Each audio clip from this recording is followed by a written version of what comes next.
আপোনালোকে মিছা কথা কৈছে নেকি? যিবিলাক মানুহৰ 300 টকা এমাহত নাহে সেই মানুহবিলাকে 300 টকা বহালে 5 দিন নাযায়, হয়নে নহয়? আপোনালোকে একেমুখে কওকচোন, হয়নে নহয়?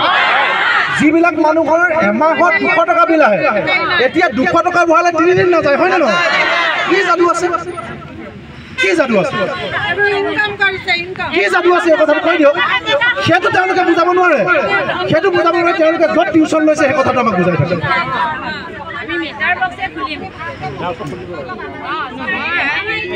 গোটেই কথাখিনি আপোনালোকে শুনক। মই কৈছোঁ এখেতলোকৰ শুনক, এখেতলোকৰ APDCLৰ মই চেলেঞ্জ কৰিছোঁ, যদি দম আছে APDCLৰ 14 গোষ্ঠী আহিলেও স্মাৰ্ট মিটাৰ ভাল বুলি প্ৰমাণ কৰিব নোৱাৰে। আৰু যদি ভাল প্ৰথম সিদ্ধাৰ্থ ভট্টাচাৰ্যক বুজাওক, হয়নে নহয়? যদি ভাল বিজেপি বিধায়কক বুজাওক। মই আকৌ দেখাইছোঁ এই মানুহজনক কিয় নুবুজায়। এই মানুহজন কোন জানে? এওঁ উকিল সিদ্ধাৰ্থ ভট্টাচাৰ্য, বিজেপি উত্তৰ গুৱাহাটী বিধায়ক। কি লিখিছে পেপাৰত? মন্ত্ৰীক ধমক দি, কোন মন্ত্ৰী? শক্তি মন্ত্ৰী নন্দিতা গাৰুচা। মন্ত্ৰী নন্দিতা গাৰুচাক ধমক দি স্মাৰ্ট মিটাৰ খুলি নিবলৈ গ'লে বিধায়ক সিদ্ধাৰ্থ ভট্টাচাৰ্য। শক্তি বিভাগৰ বিৰুদ্ধে বিজেপি নেতাৰ বিদ্ৰোহ। আৰু ফটোখনৰ তলত লিখিছে সিদ্ধাৰ্থ ভট্টাচাৰ্যৰ ঘৰৰ স্মাৰ্ট মিটাৰ খুলিছে বিদ্যুৎ কৰ্মীয়ে। তাৰমানে আমি যে ইমান দিনে কৈ আছোঁ আমাৰ মিটাৰ খুলি নিয়ক, তেওঁলোকে আমাক উল্টাপাত পঢ়াই আছে, ভাল। এওঁক কিয় বুজাব নোৱাৰিলে? ভাল কৰি, হয়নে নহয়? মই আজি কম ডিমৌত, শুনক, মই কম ডিমৌত এনেকুৱা এজন অফিচাৰ ওলাইছে, তেওঁ লণ্ডনত পঢ়ি আহিছে। এনেকুৱা এজন এক্সপাৰ্ট অফিচাৰ ওলাইছে, তেওঁ গোটেই অসমৰ মানুহক দায়িত্ব ল'ব। আন নালাগে নৰেন্দ্ৰ মোদীকো বুজোৱা দায়িত্ব ল'ব।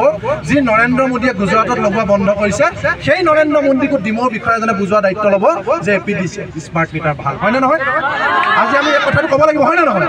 গতিকে মই আপুনি আমাক যিখিনি ভুল তথ্য দিছে, জ্বলাজুইত ঘি নাঢালিবলৈ মই অনুৰোধ কৰিছোঁ। গোটেই মানুহখিনি কোনো ইয়াত চুৰ নহয়, চব মানুহখিনি কংগ্ৰেছী নহয়, চব মানুহখিনিয়ে সুশান্ত বুঢ়াগোহাঁইক বেয়া পাইছে কাৰণে ইয়ালৈ ওলাই অহা নাই। এই মানুহখিনি জেনুইন সমস্যা। স্মাৰ্ট মিটাৰ লগোৱাৰ আগত তেওঁলোকৰ বিল আহিছিল 200, স্মাৰ্ট মিটাৰ লগোৱাৰ পিছত বিল আহিছে 800, হয় নে নহয়? কথা আমাৰ কোনো যুক্তি নালাগে, আমাক কোনো ডাঙৰ ইঞ্জিনিয়াৰৰ ডাঙৰ লেকচাৰ নালাগে। আমি নিজৰ ঘৰত যিবিলাক মানুহে 5টা লাইট লগাইছিলোঁ স্মাৰ্ট মিটাৰ লগোৱাৰ আগত, বিল আহিছিল 180 টকা, 200 টকা, খুব বেছি গৰমত 300 টকা। 5টা লাইট আছিল, 3খন চিলিং ফেন আছিল, খুব বেছি এটা মটৰ আছিল, এঘণ্টাৰ কাৰণে চলাইছিলে। এতিয়া স্মাৰ্ট মিটাৰ লগোৱাৰ পিছত সেই মানুহবিলাকৰ 1500, 2000, 3000, 10,000 পৰ্যন্ত বিল আহিছে। এই সাধাৰণ কথাটো বুজাবৰ কাৰণে আমাক যুক্তি নালাগে।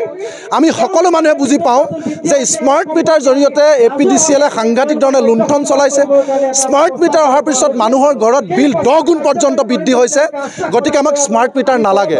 যিমানবিলাক স্মাৰ্ট মিটাৰ লগালে এইবিলাক খুলি পেলাওক, আৰু নতুনকৈ আমি এটাও স্মাৰ্ট মিটাৰ লগাবলৈ নিদিওঁ। তাক আমাৰ কোনো যুক্তি নালাগে, কোনো আমাক তথ্য নালাগে, একো নালাগে।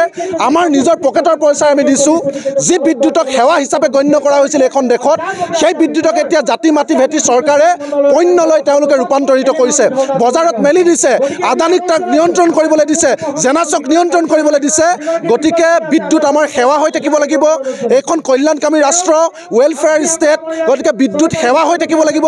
গতিকে এই সেৱাৰ সলনি বজাৰলৈ মেলি দি যি ধৰণে 100 টকা বিল তেওঁলোকে 1000 টকা কৰিছে, 200 টকা বিল 2000 টকা কৰিছে, এই কথাটো আমি কেতিয়াও মানি নলওঁ।